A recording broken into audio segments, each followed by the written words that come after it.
Всем привет! Сегодня приготовим супер быстрый завтрак за 5 минут.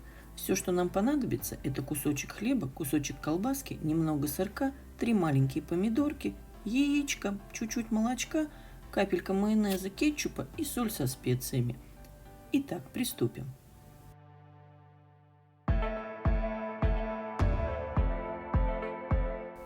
Хлеб нарежем квадратиками и выложим в тарелку.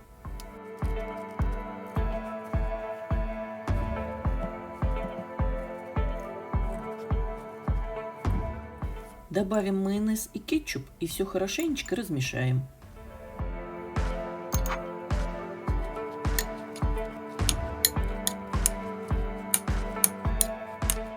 Колбасу также нарежем квадратиками и отправим все в тарелку.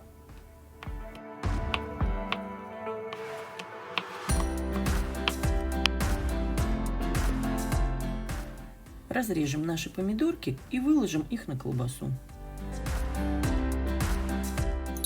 В чашке размешаем яичко с молоком и добавим туда соль со специями.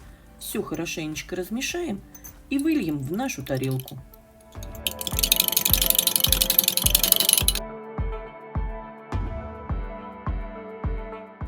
Сверху разложим кусочки сыра и все это отправим в микроволновку на 5 минут.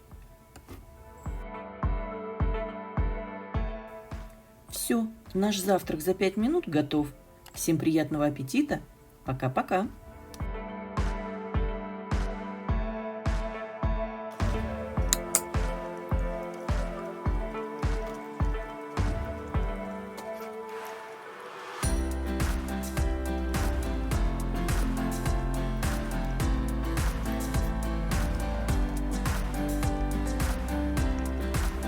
Mm-hmm.